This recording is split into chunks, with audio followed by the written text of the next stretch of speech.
సంబంధించి ఆమోదించిన అంశాలకు సంబంధించి వాటన్నిటిని మనం వెల్కమ్ చేయాలండి. మోడర్న్ వరల్డ్లో గత 30 ఇయర్స్గా ఇంటర్నేషనల్ క్యాపిటల్ కానీ డొమెస్టిక్ క్యాపిటల్ కానీ మొబిలైజ్ చేయటం అనేది అభివృద్ధిలో ఒక భాగంగా మారింది. ఇంటర్నేషనల్ క్యాపిటల్ వస్తే లాభాలు వాళ్ళు తీసుకుపోతారు, కానీ ఎంప్లాయ్మెంట్ పెరుగుతుంది మనకు, అందుకని మనం ఆహ్వానిస్తాం. కానీ ఇది ఎంత డొమెస్టిక్ క్యాపిటలే. ఇప్పుడు బీపీసీఎల్ పెట్టబోయేటువంటి పెట్టుబడులు కానీ, లేక విశాఖపట్నంలో ఇన్ఫోసిస్ పెట్టేటువంటి పెట్టుబడులు కానీ, లేక పబ్లిక్ గవర్నమెంట్ తరఫున సిఆర్డిఏలో పెట్టేటువంటి ఇన్ఫ్రాస్ట్రక్చర్ ఫెసిలిటీస్ కానీ, ఇదంతా కూడా డొమెస్టిక్ క్యాపిటల్. లాభాలు వస్తే కూడా మన దేశంలో ఉంటాయి, మళ్ళీ రీఇన్వెస్ట్ చేస్తారు. కాబట్టి మనం హర్షించవచ్చు ఇటువంటి డెసిషన్స్ని. అయితే ఇవాళ ముఖ్యంగా ఆంధ్రప్రదేశ్కున్నటువంటి కోస్టల్ ఏరియా, సముద్ర తీరాన్ని ఉపయోగించుకోవటానికి ఇటువంటి రిఫైనరీస్ మంచి అనుకూలంగా ఉంటాయి. కాబట్టి ఎక్కడో ఇప్పుడు జామ్నగర్లో రిఫైనరీ ఉంది, ఎక్కడో ముడి పెట్రోల్ దొరికితే అక్కడికి పోయి రిఫైనరీ చేయాల్సి వస్తుంది. ఇక్కడ కోస్టల్ ఏరియా ఉండటం వల్ల చాలా తేలిక ట్రాన్స్పోర్ట్ కానీ, అవైలబిలిటీ కానీ, వేస్టేజెస్ కానీ ఏ ఆస్పెక్ట్ చూసినా మనం సపోర్ట్ చేయాల్సిందే.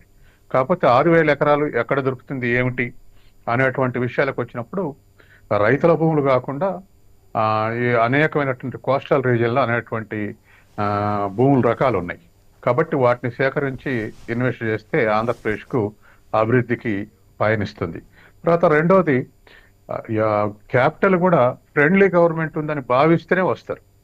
అంటే లా అండ్ ఆర్డర్ ఫేవరబుల్గా ఉంది, తర్వాత పొలిటికల్ కక్షలేం లేవు, తర్వాత పాజిటివ్ రిసీవ్ చేసుకుంటారు, తర్వాత ఇన్ఫ్రాస్ట్రక్చర్ రోడ్డు ఫెసిలిటీ కానీ, కమ్యూనికేషన్స్ కానీ, ఎలక్ట్రిసిటీ కానీ, లేదా ఇతర ఇన్పుట్స్ ఏముంటే అవి కూడా అవైలబుల్ స్టేట్ గవర్నమెంట్ సమకూరుస్తుంది అన్నటువంటి ఇటువంటి ఫెయిత్ ఉంటే అప్పుడు క్యాపిటల్ ఫ్లో అవుతుంది. నిన్న క్యాబినెట్లో దరిదాపు 2,83,000 కోట్లకు ఆమోదం తెలిపింది. ఇవన్నీ కూడా మెటీరియలైజ్ అయితే మనం సాధారణంగా 30,000 కోట్లకు 40,000 కోట్లకే మనం దరిదాపు చాలా గ్రేట్ అచీవ్మెంట్ అనుకుంటాం. కాబట్టి ఇవన్నీ మెటీరియలైజ్ అయితే ఆంధ్రప్రదేశ్లో సుమారు ఒక 2.5 లక్షల మందికి ఎంప్లాయ్మెంట్ కూడా జనరేట్ అవుతుందని వాళ్ళ లెక్కల ప్రకారం చెప్తున్నారు. కాబట్టి ఇవాళ రేపు ఇది చాలా ఇంపార్టెంట్. చైనాలో ఈ క్యాపిటల్ ద్వారా అన్ఎంప్లాయ్మెంట్ చాలా తగ్గించగలిగారు. కాబట్టి మన దేశంలో కూడా ఇటువంటి సౌలభ్యం ఏర్పడుతుంది. ముఖ్యంగా హైదరాబాద్లో దరిదాపు 20 లక్షల మంది ఉద్యోగం చేస్తారు ఐటీ సెక్టార్లే. అందుకని విశాఖపట్నంలో ఐటీ డెవలప్ అయ్యి, ఒంగోలు, నెల్లూరు, వ్యాస్ట్, చిత్తూరు ఈ 3 జిల్లాల వ్యాస్ట్ ల్యాండ్ అవైలబిలిటీ ఉంది. కాబట్టి ఇటువంటి వాటికి ఉపయోగించుకొని ఆంధ్రప్రదేశ్ అభివృద్ధి అందాల్సినటువంటి అవసరం ఉంది. అట్లాగే బ్రాండ్ ఇమేజ్ కూడా చాలా ఇంపార్టెంట్. పలానా ఇప్పుడు మనకు స్వాతంత్రం రాకముందే బాంబేకి ఆ పేరుంది బ్రిటిష్ ఇండియాలోనే. కాబట్టి ఇంటర్నేషనల్ క్యాపిటల్ అంతా బాంబే స్టేట్కే వచ్చింది. అంటే అప్పుడు బాంబే ప్రావిన్స్ అనేవాళ్ళు, ఆ ప్రావిన్స్కే వచ్చింది. ఆ ప్రావిన్స్ ఏదంటే ఇప్పటి మహారాష్ట్ర, గుజరాత్ కలిసి ఉంటే అప్పుడు బాంబే ప్రావిన్స్, ఇంకా చిన్న చిన్న ప్రాంతాలు. అది అట్లనే వారసత్వంగా 100 ఏళ్ళ నుంచి వాళ్ళ ఫారిన్ క్యాపిటల్ బాంబే ప్రావిన్స్ అంటే గుజరాత్ ఫస్ట్ ప్రిఫరెన్స్, రెండో ప్రిఫరెన్స్ మహారాష్ట్రకు వస్తూ ఉంది. ఆ 2 రాష్ట్రాలు ఇవాళ భారతదేశంలో అభివృద్ధి చెందిన రాష్ట్రాలు ఏవి ఇండస్ట్రియల్గా అంటే గుజరాత్, మహారాష్ట్ర, తమిళనాడు వస్తుంది. కాబట్టి అట్లా వాళ్ళు ఆ బ్రాండ్ ఇమేజ్ బాంబే కాపాడగలిగింది. అట్లాగే మన బ్రాండ్ ఇమేజ్ ని మనం కాపాడుకోవాల్సినటువంటి అవసరం ఉంది ఇండియన్ ఫారెన్ క్యాపిటల్ రావాలంటే. నిన్న సంజయ్ బారు అంటే మాజీ ప్రధాని మన్మోహన్ సింగ్ సలహాదారు, ఎకనమిస్టు సంజయ్ బారు ఒక ఆర్టికల్ రాశాడు మొన్న. ఆ పేపర్లో ఆయన ఏమంటాడంటే, మన దరిదాపు 100 ఏళ్ల నుంచి ఇండియా బ్రాండ్ ఇమేజ్ నిర్మించడంలో టాటా కానీ, ఇన్ఫోసిస్ కానీ, ఇప్పుడు ఇన్ఫోసిస్ పేరు వచ్చింది కాబట్టి చెప్తున్నా, టాటా కానీ, ఇన్ఫోసిస్ కానీ వీళ్ళిద్దరు పేర్లు చెప్పాడు. వీళ్ళు ఇండియన్ బ్రాండ్ ఇమేజ్ కాపాడటంలో బ్రహ్మాండమైనటువంటి క్రెడిబిలిటీ ఉంది. కానీ ఇప్పుడు ఇవాళ ఆ బ్రాండ్ ఇమేజ్ని అన్ని కాంట్రవర్సీస్ తీసుకొచ్చి అదాని జలగొడుతున్నారని చెప్పేసి ఆయన రాశాడు. ఏదో ఒక ప్రభుత్వమే పూనుకొని ఇటువంటి వాటిని అరికట్టకపోతే బ్రాండ్ ఇమేజ్ దెబ్బ తగిలితే ఇంటర్నేషనల్ క్యాపిటల్ మూవ్మెంట్ తగ్గుద్ది. కాబట్టి వాళ్ళ ఆంధ్రప్రదేశ్లో ఇటువంటి ఫ్రెండ్లీ అట్మాస్ఫియర్ ఉంది, దాన్నే మోడర్న్ భాషలో ఈజ్ ఆఫ్ డూయింగ్ అంటున్నారు.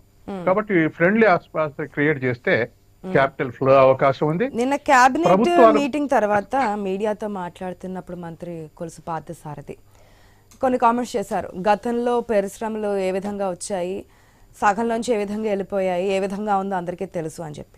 అంటే గతంలో లాస్ట్ 5 years టెన్యూర్లో ఎటువంటి పరిశ్రమలు పెట్టుబడి రాలేదు. ఎందుకంటే ఎట్లాగా లక్ష్మణరావు గారు మా హయాంలో ఇంత వచ్చాయని చెప్తారు కాబట్టి ముందే ఒకసారి క్లారిటీ తీసుకుందామని. ఓకే, సత్యం గారు. అయితే గత ప్రభుత్వంలో కొన్ని అంటే ముఖ్యంగా అమర్ రాజా వచ్చి తెలంగాణలో దరిదాపు ఒక 9,000 కోట్లు పెట్టుబడి పెట్టడంతో, అట్లాగే 1-2 సంస్థలతోటి పొలిటికల్ వెంజెన్స్ తోటి ఎట్టబడ్డారు అనేటువంటిది వాళ్ళు వచ్చినటువంటి ఫ్లేరప్ అయినటువంటి న్యూస్. ముఖ్యంగా అమర్ రాజా ఓనరు తెలుగుదేశం పార్టీ ఎంపీగా ఉంటాం అప్పుడు. ఇటువంటి అన్ని సంఘటనలు కూడా పొలిటికల్ కాంట్రడిక్షన్, అది ఇండస్ట్రియల్ క్యాపిటల్ డిస్కరేజ్ చేయడానికి ఉపయోగపడతాయి అనేటువంటిది ఆనాటి వార్తలు. కాబట్టి నా అప్పీల్ ఏమిటంటే ఆంధ్రప్రదేశ్ ప్రోగ్రెస్ కు వైసీపీ ఉన్నా, తెలుగుదేశం ఉన్నా, జనసేన ఉన్నా, ఇంకెవరైనా ఉండండి, ఈ పొలిటికల్ వెంజెస్ వాటి మీద పడకూడదు. అవి ఎందుకంటే అవి 100 ఏళ్ల ఫ్యూచర్ తోటి వస్తాయి. ఇండస్ట్రీ పెడదామని నాతోటి పడదు కాబట్టి, లేకపోతే ఇంకో పార్టీలు ఉన్నావు కాబట్టి అని అంటే కుదరదు. ఎందుకంటే ఇవాళ కార్పొరేట్ సెక్టారు ఎప్పటి నుంచో గత 60-70 ఏళ్లుగా ఆ పార్టీలకు పరోక్షంగా వెన్నుదనుగా నిధులు సమకూరుతున్నాయి. అట్లా బాగాలేదు ఇల్లీగల్ గానీ బాండ్స్, ఎలక్షన్ బాండ్స్ తీసుకొచ్చారుగా, అప్పుడు కూడా మనకు కనపడైనాయిగా. అధికారంలో ఉన్న పార్టీకి ఎక్కువ, ప్రతిపక్షాలకు తక్కువ ఇవ్వటం అనేటువంటిది ఎన్ని చూసాం కదా మనం. కాబట్టి ఈ political vengeance, contradictions industrial atmosphere ని చెడగొట్టకూడదు. ఎందుకంటే అందరూ ఆబ్జెక్టివ్ ఎంప్లాయ్మెంట్, డెవలప్మెంట్ అంటారు కాబట్టి ఈ రెండు డిస్టర్బ్ లేకుండా, ఏమాత్రం అబ్స్ట్రక్ట్ లేకుండా వాటిని ముందుకు కొనసాగించే విధంగా ఉంటేనే కంటిన్యూ అవుతుంది. ఇప్పుడు హైదరాబాద్ చూస్తున్నాగా మనం, ఎప్పుడో ఎక్కడో మర్రిచెన్నారెడ్డి నుంచి స్టార్ట్ అయింది. అది అక్కడి నుంచి ఏ ముఖ్యమంత్రులు వచ్చినా, ఏ పార్టీలు వచ్చినా హైదరాబాద్ ఎందుకు డెవలప్ చేయాలని అనుకోలేదు, లేదా ఫలానా ఇండస్ట్రీని ఎందుకు డెవలప్ చేయాలనుకోలేదు. ఇవాళ ఇంటర్నేషనల్ సిటీగా మారింది. దరిదాపు 1/3 పాపులేషన్ హైదరాబాద్ ఉండటంతో రెవెన్యూ కూడా 1/3 రెవెన్యూ, దరిదాపు ఒక 70,000 కోట్లు, 2,25,000 కోట్ల రెవెన్యూలో 70,000 కోట్ల రెవెన్యూ హైదరాబాద్ నుంచే వస్తుంది. రేపు అమరావతి కూడా అట్లా డెవలప్ అయితే ఖచ్చితంగా అమరావతి ఇమేజ్ స్టేట్ క్యాపిటల్, ఇంతవరకు స్టేట్ క్యాపిటల్ ఇమేజ్ లేదు. కాబట్టి ఈ 5 ఏళ్లలో స్టేట్ క్యాపిటల్ ఇమేజ్ కూడా పెరిగితే ఇంకా అడ్వాంటేజ్ ఉంటుంది ఆంధ్రప్రదేశ్ కు. ఓకే సత్యం గారు. లక్ష్మణరావు గారు, గుడ్ మార్నింగ్ అండి.